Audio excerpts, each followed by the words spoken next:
This is Monocle on Fashion, a show on Monocle Radio dedicated to bringing you insider stories and global perspectives on the fashion industry.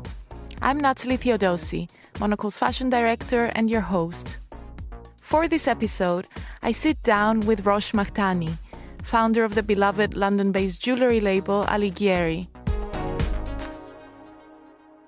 I met Rosh about a decade ago when she had just started Alighieri and was working from a small King's Cross office all by herself.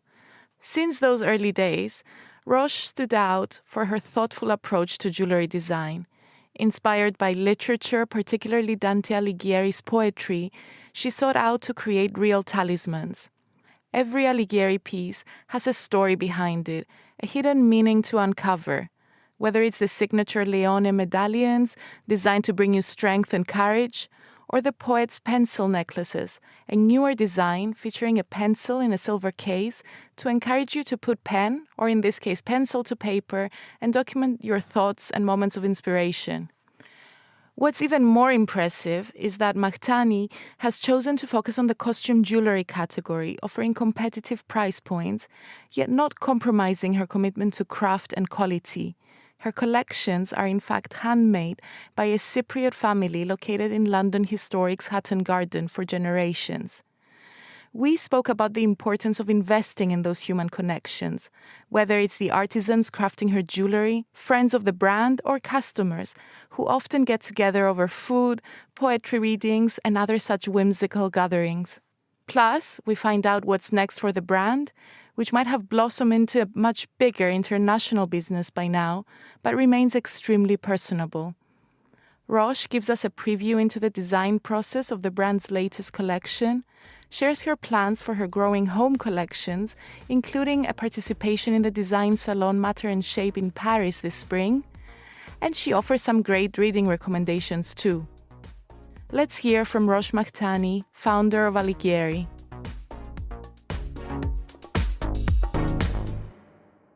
We just celebrated our 10-year anniversary last year, and it was an amazing year of looking back at how it all started on my bedroom floor. And essentially, I was in my early 20s. I had no idea what I wanted to do with my life. And I just started to think about all the things I loved. What did I love? I loved literature. I loved stories. I loved objects. Ever since I was a kid, I would always collect objects and imbue them with magical stories and meanings. And I believed always very strongly in my life that objects have the ability to carry sentiment and meaning. I studied Dante Alighieri's Divine Comedy at university, and after I graduated, I was very lost, and I kept going back to that text. And it was a story of a man lost in a dark wood, and I kept imagining these visual descriptions in 3D forms that you could carry with you as talismans, as objects of luck and power and strength. And essentially I did a one-day wax carving course and fell in love with the medium, just fell in love with the tactility of the wax, and I just started to play on my bedroom floor and make these very abstract creatures that reminded me of the descriptions I'd been reading in the Divine Comedy. And then I went to, a local caster in Hatton Garden, and they cast them for me in bronze. And I said, oh, this reminds me of the lion in the first canto of the Divine Comedy. I'm going to write a story about it and wear it myself to bring me courage. And it started like that. It was a snowball. It was this beautiful time in my life where everything just started to come together and started to make sense. Sorry, that's a long answer. No, that's beautiful. And you mentioned Hatton Garden, which I think plays as big of a role as some of the stories. Tell me about that, the relationships that you've built with the jewelers there, and how important it is when you're building the business to find the right technicians and artisans that bring your stories to life in a way, right? Absolutely. And for me, that's the joy of it. These are my kind of creations, these mythical fantastical objects that are in my head. And then for me, I always wanted to know the hand behind every single part of the process. That was always really important to me. I grew up in Africa, where in a tiny, tiny town where everything was made by hand. If we wanted yogurt, we would go once a week to the farm to get our milk, and Mum would spend 2 days making the yogurt, and then I would see every step of that. So that was just kind of ingrained in me. And I just sort of said, okay, who are the oldest people in Hatton Garden who've been casting for the longest? And it was this amazing Cypriot family, George, Leo and Chris. And I walked in there and, there are these Cypriot guys, and they just laughed at me and they said, what on earth? It was a little crab that I'd carved in wax, and it was, as you know, our pieces are very imperfect and abstract. And they just laughed in my face and said, what on earth is this? And I said, can we just try? Can we try and cast it? And they were very skeptical in the beginning. And over the years, quite quick, over the first year, they sort of became like family to me. They became like my uncles. And they would make fun of me, and they would teach me, and they would tell me off. And I learnt with them, and they really took me under their wing. And there was just such an amount of kindness and heart with which they took me on this journey. They really didn't need to. I was a 23-year-old with really no money. I said, I've got £20, what can we do? And they said, And very early on, the brand started to take off, and there were moments where I'd say, we've been invited to do this amazing pop-up in Seoul in South Korea in 5 days. This is the best-selling piece. I think I need 100 of them. And they came in at the weekend, and in 2 days, they helped me make 100 of this piece. And that care and love is what we try to imbue in our pieces in every step of the way. So that, for us, is fundamental. And when you speak, literature has always played a role, but I'm curious about what that creative process really looks like for you. Is it quite a lonely solo process where you're reading a lot? Are you sketching? What does it look like when you're thinking about a piece or a collection in general? I love that you've asked this question, because I'm really in the trenches of it as we speak. As you know, at the fashion calendar, whilst we're not fashion driven, you do have to create collections quite quickly. And we've just launched a collection, and I'm now working on the next one, which I need to present in 4 weeks. And I'm very specific about how I create, in that every collection and every piece has to feel true. It can't feel like a lie. I don't know if I think it makes sense to you, but just for your listeners, when I say that, I mean that every piece has to have a true emotion from me. And so for me, in order to figure out what I'm about to design, I need to figure out how I'm feeling, which is the hardest part. Because I really have to go deep and think, okay, what am I going through at this particular time in my life? And it's only then that I can start making. And once I hit on that, once I figure that out, it moves quite quickly. A motif will come into my mind. I think that's exactly how I'm feeling right now. And then I can go and I'm in flow. But getting to that point for me is the really hard part. So, I don't sketch. I make everything with my hands. But it's not until I can get to that concept and that emotion that I can start making with my hands. So it always feels like there's a door with a lock in front of me, and it takes sometimes a couple of months for me to be able to find the key to unlock that door. Once it's unlocked, then I go. And then it's, all guns blazing, it's fast. Usually I've got 2 weeks to take it over the line, 10 working days to take it over the line. And it's something that, if I were to be more commercial as an entrepreneur or as a business owner, I would probably just think, what's trending right now? What does the customer want? What's cool in fashion? And my life would be a lot easier. But I just can't do it like that. It's and not I me. think if you did it like that, maybe life would be easier in the short term, but you wouldn't have been able to achieve the success that you've done over a decade. Thank you so much for saying that. And I think our clients can really feel something in that. And I'm imbuing these objects with my stories and my emotions, but what's been the most beautiful part of the journey over the last decade is how our clients come and tell us that Leone medallion that I wear every day, I never take it off because it reminds me to be strong, and I bought it when I was going through a breakup or an illness or a difficult time in my career. And it's those stories that, are everything to me. And I don't think we would have that connection without that real honesty. And talk to me about that personal meaning that we attach to jewelry. You mentioned that you look at some of your pieces as talismans as well, which is beautiful. I think we're in a very fast-paced market where things are trending, things are changing, but is there something really special and there's still point in looking at jewelry as talismans and having emotion and something a little bit more personal into design? Absolutely. I feel that fundamentally, and that's kind of why I started the brand, because at the time, there wasn't really much out there in terms of jewelry that was accessible price point wise, but that was also really rooted in sentiment. And for me, I feel very strongly that jewelry and objects that we wear are a completely universal language. If we think about every single culture across the world since the beginning of time, people have been passing down jewelry from generation to generation to pass down their family history. You forge bonds of love, of marriage is just one example, through objects that you wear.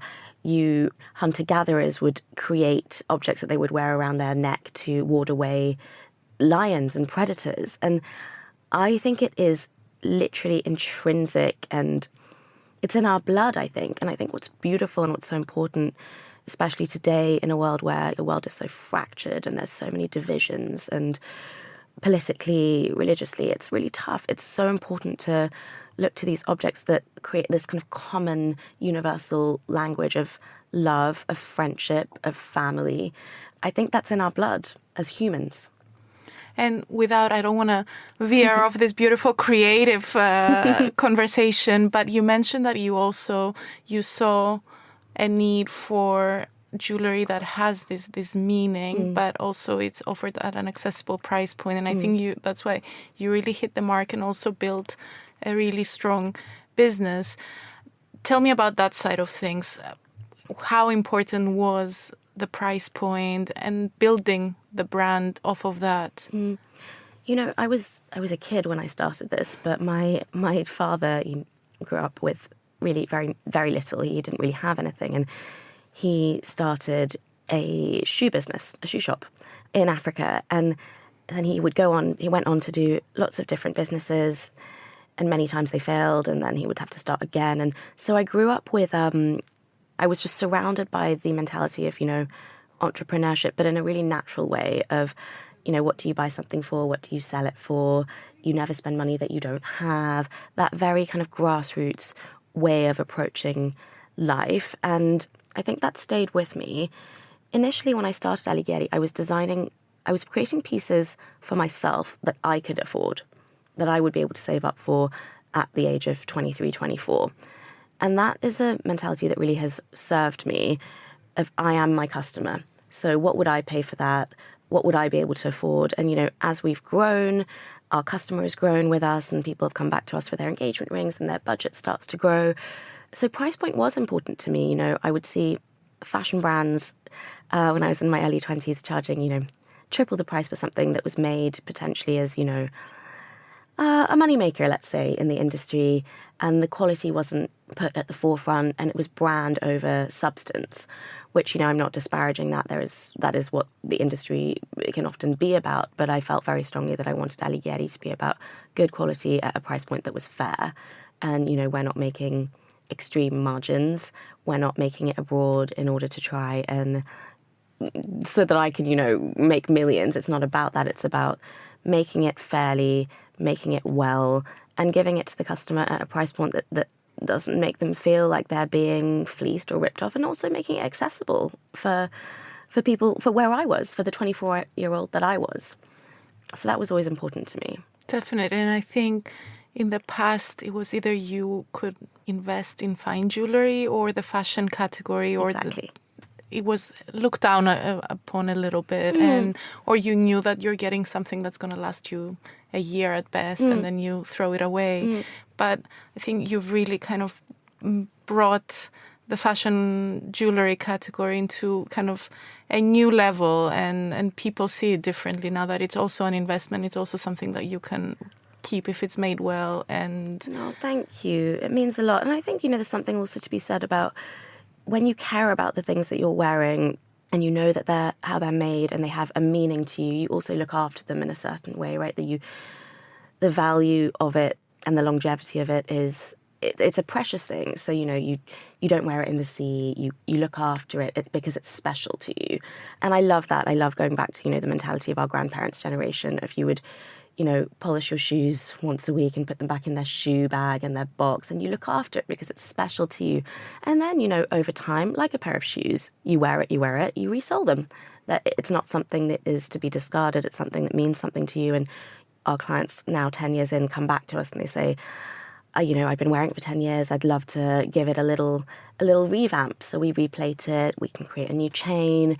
And I want those objects to have that longevity. And it's amazing to me because our clients come back and they say, I definitely don't want a new one. I want this one because this is the one that I've been wearing and has been with me on my journey and has absorbed all of the energy. And it's my one. I want that. Please make sure that it's not replaced. And for me, that's the benchmark of what we were always trying to achieve.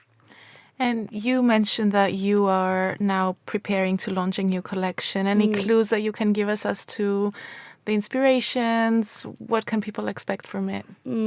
Well, we launched last year actually Alighieri Casa, which was a really exciting evolution for us. And so we're going to be building upon that. So last year we launched a set of cutlery, these very totemic candlesticks, very prehistoric rock-like formations. We're going to be expanding on that. We'll be showing in Paris at Matter in Shape, which is really exciting. Amazing. So bigger objects to come. We launched our Vanitas collection, which centered around the motif of a cat. And it was all about reframing the idea of vanity and taking pride in oneself and giving ourselves the time to, I don't use the word groom, but, we centered it around the motif of a vanity comb. And it was a time in my life where I was taking time for myself. So it was about reframing that. And the next collection, if I'm truly honest with you, Natalie, I am not sure yet what it's going to be. That's great. So open book, and it can go anywhere. Open book, and in 4 weeks, we'll all know what that is. Tell me a little bit more about Alighieri Casa as well, and this challenge of bigger objects. What has that process been like for you? It's been a dream to do it. I've been wanting to do it for the last 10 years because I always wanted Alighieri to feel like a universe that you walk into, not just a jewellery brand. And for me, I would always think of jewellery and food as being quite synonymous. In the same way that we pass down jewellery, we also pass down recipes. And for my 30th birthday, my mum, 5-6 years ago now, gifted me a recipe book that she wrote for me of all of my grandmother's recipes. And I loved the idea of creating objects to have on the table, the idea of bringing people together through food, through storytelling, telling stories over candlelight. So you've got these kind of rock-like candlesticks and very totemic, very tactile sets of cutlery. I actually created those prototypes 6 years ago, and it took 5 years to find the right people to do it well, to bring it to fruition. We must have prototyped it with 6 or 7 factories over the year, and we found this amazing caster actually in India. And they worked with sand casting, which they've been doing for centuries. I went out to India to meet them, and it's female-led, and that was really, really magical to go back to the country where, my grandparents grew up, and they were a big inspiration behind this collection. So, it wasn't easy to bring the bigger objects to life, but it was the most beautiful thing to get it over the line. And it gives you even more reason to bring people together, right? Because I think you've done it over the years with jewellery, and now there's even more objects to put on the table to bring people and your community together. Yeah. Tell me a little bit about how you dream up those events and the type of people you want to be part of them. Oh, it's the best. We always just think, who's been fundamental in helping us bring this universe to life, who has supported us, So many people, including yourself, Natalie, from the very early days, really took a chance on me because I didn't know anyone. I didn't have a brand. I had no background in fashion. I didn't know anything. And so many of you just said, actually, let's give this a go. Let's feature it on our site. Let's write about it. Let's wear it. And for me, our events are always about celebration of and gratitude. I hate that word as a buzzword, but for me, I just feel really, really grateful. And I love to create spaces where there's just a lot of love and joy in the room. And I always think that Alighieri is a bit of a calling card. You know, when you're wearing it and someone else is wearing it, you spot them across the room and you say, I feel like you're going to be my friend. And I love it at our events when people who didn't know each other start to become really good friends.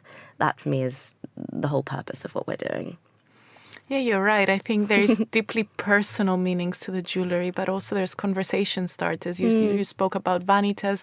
I also wanted to ask you about the annotator necklaces that you're wearing now. So it's a pencil for those who are listening. Yeah. Tell me the story around that and that was fun. How it came about. That was so much fun. It was called the Bookworm Collection, and it's centred around the idea of the love of literature. And we launched it last summer, and it was really beautiful 10 years after launching the brand to go back to the roots of the brand, which were essentially the roots being literature, Dante writing the Divine Comedy in exile. And, you know, so many times I'd just be on a train and I'd have an idea and I'd just start writing. I'd grab a pencil, and lots of times I'd think, you know, I wish I had a pencil right now. And I love the idea of, you know, wearing this around my neck. It's a little red carpenter's pencil, and it comes out, and I use it. So you can actually use it. I use it all the time. And, you know, I love that idea of looking back at objects that, you know, my grandfather would have had back in the day. He always had a little magnifying glass on top of his Oxford dictionary. He would do the crossword every night, which was incredible to me because English was not his first language, and I still can't do the Times crossword. And he would be able to, he would look up the words fastidiously in the dictionary. He'd have his pen, he'd have his magnifying glass. So the collection was really an ode to the bookworm. And those of us who just love to read and love to consume books, and, you know, memories of being a kid and reading under the covers when your mum says, you know, time to go to bed, and you just don't want to put your book down. So you're reading under the covers with your little torch. Or, you know, that holiday read where you're just long days at the beach and you can't put your book down and underlining as you go. It was a really fun collection to do, and it was one of my favourites that we've ever done. And it sounds, I mean, of course, it's a very modern brand. You started it when you were 23, but there's a lot of those older values, right? Whether it's bringing people together in a real life environment, reading physical books, writing down ideas on a train with your pencil and your notebook. Is that something that even as life gets so fast, the world of online kind of consumes us, do you still find time and the space to create like that and to live like that in general in your life, both personal and professional? I in no way want to disparage the digital world because I think it's incredibly important, but I've always felt quite strongly that the more connected we are digitally, the more we have lost ourselves. And, you know, we see rates of depression, rates of suicide, and especially with, you know, younger generations. I think that as human beings, we need tactility. We need to hug, we need to touch, we need to feel. These are very, like, basic human necessities. And that tactility to me is so important. So I really try to hold on to that and bring that into the world and encourage people to do that. And, you know, we can amplify that through the digital, but there's no substitute for turning the page of a book or writing something down on a piece of, writing a letter, a little note to someone, you know, feeling something around your neck. You know, I'm surrounded by a lot of, you know, kids and my friends' kids, and they love to play with it. It's this thing that we're born with, the idea we need to feel things, and it's joyful. And I would go so far as to say that it is, you know, a human necessity to feel and to touch, whether it's an object, whether it's embracing. And for me, I try to hold on to that in my personal life as much as I can. I still read books. I don't have a Kindle. When I'm writing things that are really deeply personal, I have to write it with my hand. And then obviously, you know, we use the digital to amplify. But we see it a lot, you know, with our clients as well. They want to come into our showroom and feel and touch. And we've seen, you know, obviously during the pandemic, there was a huge growth of online and digital sales. And I think we're seeing a turn back. We're seeing a comeback of actually people want something that feels really special. They want to come in and see it and touch it and see how it's wrapped up. And I personally believe that that's the way the industry is going for a reason. We're trying to find ourselves again in human connection. Absolutely. We're even speaking the other day about shopping and the spaces that you go to almost being like a pilgrimage. So on that note, maybe to end, I'd love to get a few thoughts from you, what you're reading. I can't not ask you about your reading list. Ooh, good question. At the moment, I'm dipping in between 3 different books. So I'm rereading a lot in Italian to try and get my Italian back to where it was. So I'm reading a book called Lessico Familiare, which is by Natalia Ginsburg, who is writing in Napoli, and it's all about the languages that we create within families and the words and phrases that you create within your families that nobody else would understand. Sometimes your parents mispronounce something, or you create, there's an expression where, someone has the face of a moon, which they would say in their family to mean he's in a grump. And it's just this really beautiful account of one family's story. I'm also rereading a lot of Joan Didion's essays because I just absolutely love her, the way that she writes about herself through the lens of a journalist. I think it's just so beautiful. And a friend of mine gifted me a Deborah Levy book that I'm reading at the moment, which I now have forgotten the title of, but I'll get it out of my bag. It's about a concert pianist who is very, very talented and abandons the piano mid-performance, messes the piece up, and just walks away from her life and is trying to re-find herself. So 3 different books on the go, and I'm kind of dipping in between. Amazing. Thank you so much. I think a lot to take away from. And where can people find Alighieri?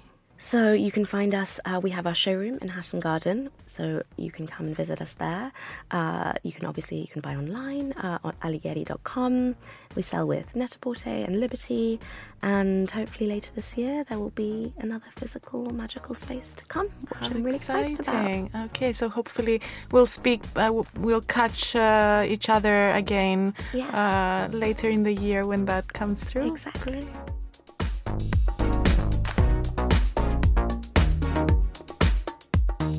That was Rosh Mahtani, founder of jewellery label Alighieri. By the way, the Deborah Levy book she was referring to is called August Blue.